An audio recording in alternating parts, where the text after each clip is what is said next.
Hey, welcome to this episode of Think Business Live. I'm looking forward to talking with Mike Poulin. Mike, it's great to connect with you, and I'm looking forward to talking with you. You're the president of Better is Possible. Um, I always love meeting new people, and my aunt sat next to you in a plane on the way home, and that's how you and I got connected. My aunt Bonnie. So I want to thank her for introducing us.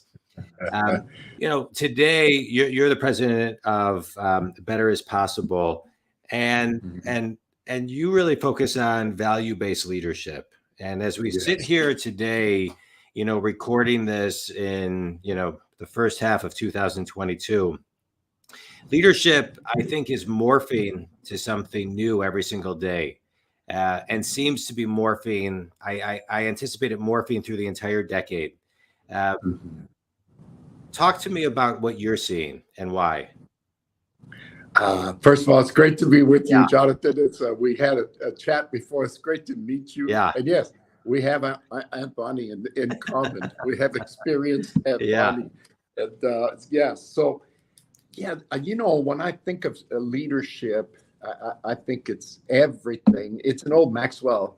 It's Maxwell quote, John Maxwell. Everything rises or falls with leadership. Hmm. And I think when we look at where we are right now and where we're going, I heard this about 3 weeks ago, and it has really impacted me. It's a company that I do some consulting with, and the president said we are preparing in our industry. We're positioning and preparing ourselves because we are in and heading into more of a tsunami of disruptions.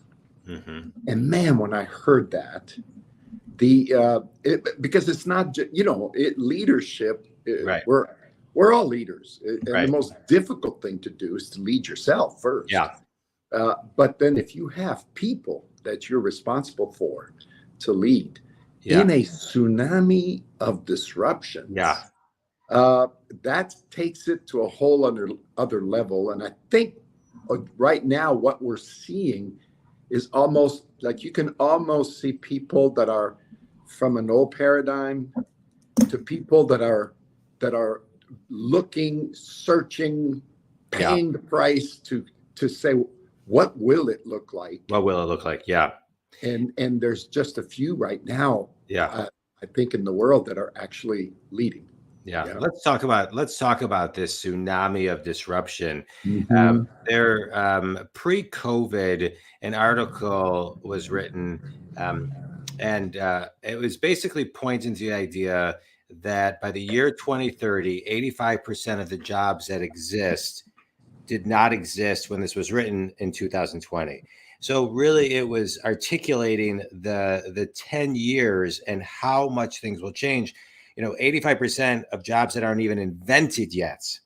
And so as we look at that, and then many people will say that the pandemic accelerated that, and then we look at the tsunami disruptions of, initially it was the millennials saying, "Hey, we want flex time. We want to be able to work from home," and most people were like, "Impossible." And then COVID hit, and now we have the Gen Zs that are coming into the workforce.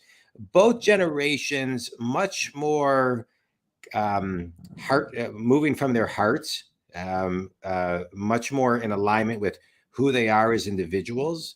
And in my opinion, people who will not tolerate any level of madman management, right? And so what does that so now getting back to value-based leadership, right? The leaders of today need to know how to not only recruit and hire, but train and retain and keep people connected to a business where they know on average someone will stay 2 to 3 years, but still give them everything they got, or they'll leave before that. Mhm. So where do you lead? How powerfully do you leave? Not powerfully, but how much do you invest, I mean, in someone, knowing that they may leave to start a company to do, what's it's confusing, I think, for leaders today. And I agree with you. It's the challenge of the day, and it's not so much like how much do you invest as where will you invest. because there's product and there's people. And I think we, because as you say, before COVID, after COVID, uh, we could just make plans. Do you remember those days where you Oh could yeah, just yeah, say yeah. July 7th to the 14th, we're going to do this, and you booked the flights and you did everything, and you never thought about it again. You were waiting Right, for that date to come to do. Well, all that is so changed. right. So, And if so you the, and if you were sick, you got on the plane. right, because you'd get better where you would get to, Right. right? The Yeah. sun of wherever you were going Right, would heal you. right. Right, right, But right. those Right. those days Yeah, are gone, yeah. especially in Canada. I mean, we couldn't even get on a plane in our own country to go Right. in our own country. So Yeah. yeah, so in the middle of all that, if you think about business before, really we say we were people, but we were product. We were more product orientated. And everything was about the product that we were selling, shipping, whatever we were doing. And I think we forgot people. Yeah. And then when you mention these next generations, they're about people first. Yeah. Product is okay. Yeah.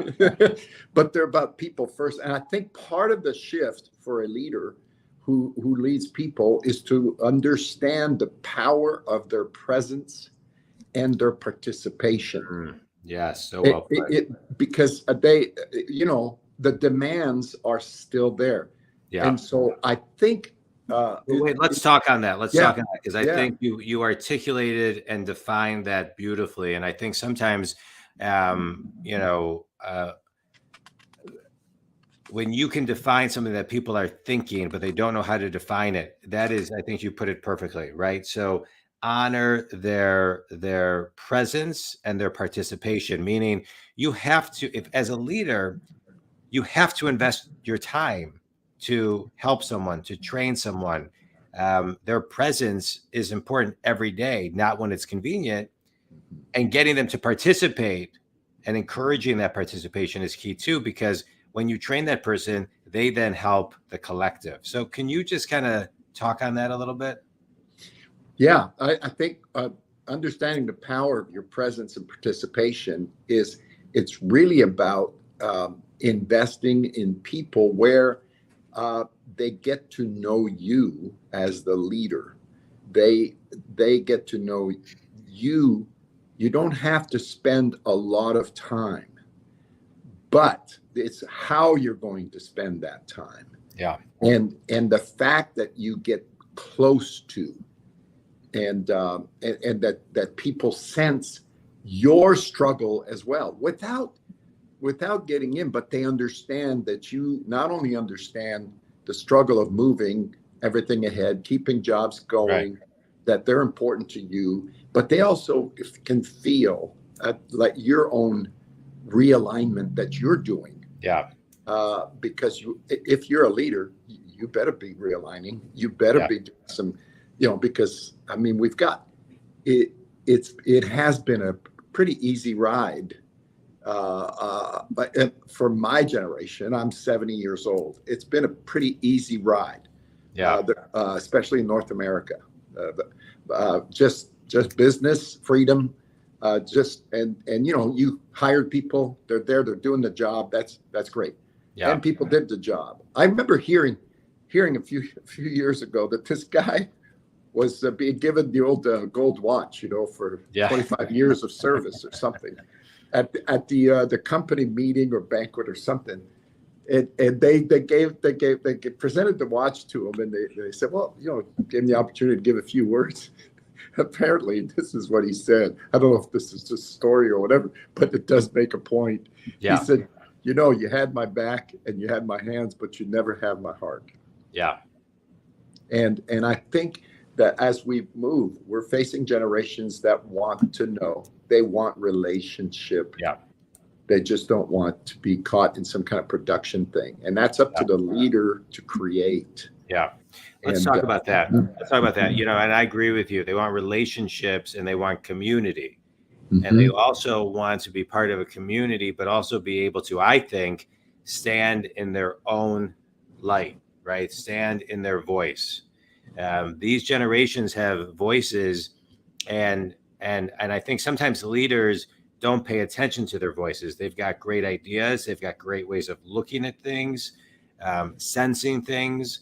I mean, you got to pick out the ones that are really doing that versus complaining. Um, but but how are you seeing the world from leadership, where you can build community but still give people their voice? Well, this is going to be a shameless plug. No, I'm just, but I If you read my book on page 17, you can give yourself a shameless plug, Mike. That's great. You're an entrepreneur, my friend. Yeah. Yeah. I have a program that I use where you have the important discussions within a 30-minute span in a week, per week, and you have the discussions, and it's a process, it's a methodology, and it's quick, but you have, for example, listening. And you go through the process and you end up, with a definition and a quick evaluation. And we train people and I'm telling you, there is nothing more powerful that when you look at listening, if you just take a 5-minute read of a definition of listening at a good level, you find out that I've done it, for example, in the banking world in South Africa with insurance companies, investments companies, and the board would sit and I would take them through this process, and they go, oh, well, at the office, 1 to 10, I'm going to give myself at the office a 7, and at home, I'm going to give myself a 2. Because all of a sudden, and then in the evaluation, you start to realize, well, okay, 1 to 10, where am I at on listening? And I'll put in there, what would your spouse give you, or what would your team at work give you? And you get people to start thinking about that. When you sit a leader with his people and they watch the leader assess themselves, what that does to bring the team together, to realize that we're all being challenged. Yeah. And, I have a saying that says small steps create great change. And then all of a sudden, when we realize as individuals, as a team, that we need to, I need to up my listening a little bit better. I need to, how much better would it be if the listening is better? Yeah. So there's restraint. It's values, but those values, I think, either bring benefits or they bring consequences, depending on how aligned I am with them. And yes, I may be the leader of this company, but everybody at the table that's with me is leading in some way, and we're all leading relationships or our own decisions. Yeah. And so we're all it's like the GPS, on a plane. We're always realigning because we want to land in the right place. And so I think that again, when I talk about participation, the power of presence and participation, what I've observed with when I'm working with leaders and their teams, if I can get them to put the mirror to themselves, and we all put the mirror to ourselves, all of a sudden it brings a whole other, and the relationship and connection now is so much deeper than I work for this person. Or I work at this company. And I think right now that is really important, because everybody wants to get people. I mean, I consult with some companies, the resumes are there, but man, it's hard to find people right now. We went out last night. We celebrated our 49th anniversary. We were at this restaurant, and we couldn't sit in a particular section. They don't have enough people. Oh, wow. And so let me ask you a question on that, because I think sometimes I find as I'm coaching, so one of the things that sometimes many people struggle with is how to be vulnerable, how much to be vulnerable, right? not to be maybe too vulnerable, not to be, like, where's the line, right? Because I think people want to see authenticity and vulnerability, but they also want a leader, right? So it's not like you can, wear your emotions on your sleeve when we talk about vulnerability. So where's the line, Mike? Well, that is a great question. My experience has been that people learn more from my scars than my trophies. I Mm-hmm. do. I've done marathons, and on my 70th birthday, I walked 70 miles in 24 hours to raise $70,000 for a charity that I associate with, and so. But that could be a trophy. But people would look at us. I could never do that. I could never do that. And most leaders, if you're heading a company, most people around you think, I could never do that. I couldn't carry that. The closer you get to leadership, the more you realize the cost involved with leading, owning. There's a tremendous cost. Most people will back off because you're a trophy. But when they hear your scars, so I say on a scale of 1 to 10, most leaders have tons of 8, 9, 9.5 on let's say the value of listening. I mean, you don't get to lead a company by not being a listener. You are a listener, but you do have your 8s and 9s. But we all have our 2s. Yeah. We all have our 2s, and Yeah. so and of course, it's not. For example, I did this process with the mayor in our city here, and her staff, and the value was restraint. Mm-hmm. And the night before,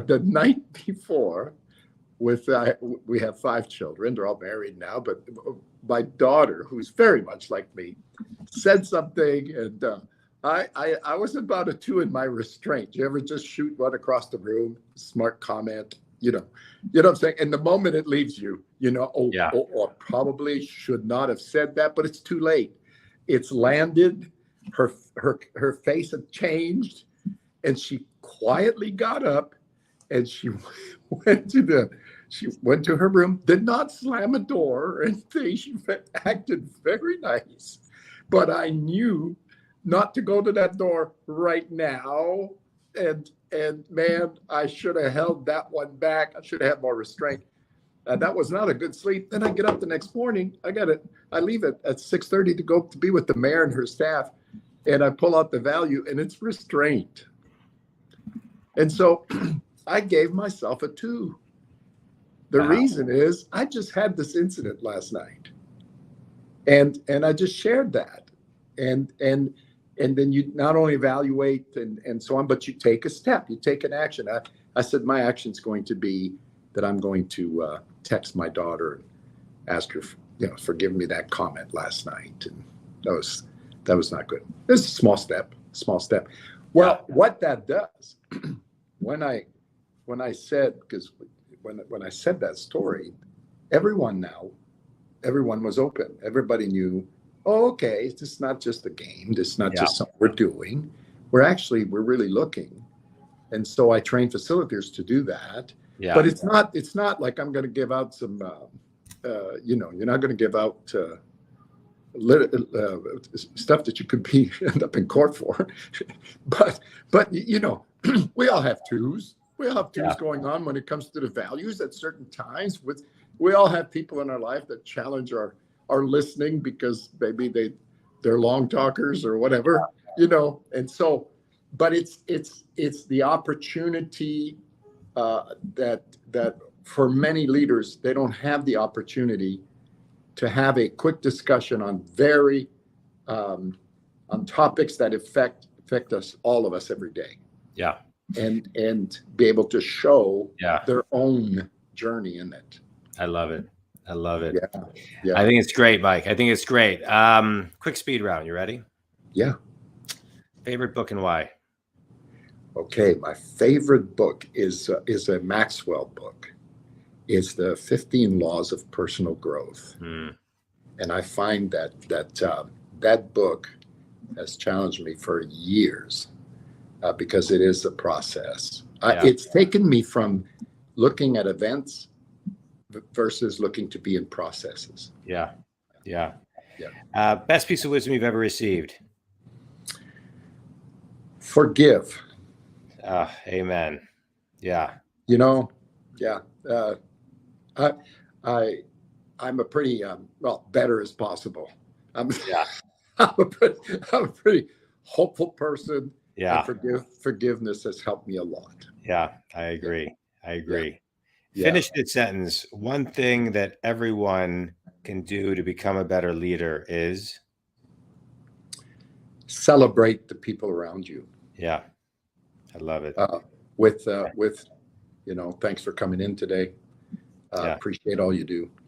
It's the simple things. I mean, just some of the things when I'm coaching people, I just remind them, just say thank you, right? Don't forget to say thank you. So many people forget to say thank you, or tell people what you're grateful for, what they bring to the table. And all that goes a long way, and it goes a lot longer. It lasts a lot longer than a raise and bonuses. And not that those aren't important, they are, but thank you and gratitude and appreciation goes a long way. Mike, tell everybody where they can learn more about you, connect with you, and get a hold of you. You can email me. Just that I'm a collaborator, and I respond a lot, but I'm not a big. I don't sell myself very much, but I've managed to stay busy my whole life, and doors open. But you can better as possible. .mp@gmail.com. You can just email me. I love it. I love it. Mike, it's a pleasure. I'm so glad that my Aunt Bonnie introduced us and we got connected. I appreciate all your insights today on leadership and really leading from the heart in so many ways. To me, was the through line of what we talked about. And I appreciate it. Think community, if Mike can be of assistance to you, please connect. Thanks, man. Thanks, Mike. I really appreciate it. Thank you. And I have a new relationship. I've listened to some of your programs, and I appreciate what you're doing and the energy you put into it. Thank you. Absolutely. And if I'm next time I'm close to Michigan, I'm getting in touch with you, man. We will connect 100%. All right. Thanks, everybody. Thanks, Mike. Thank you.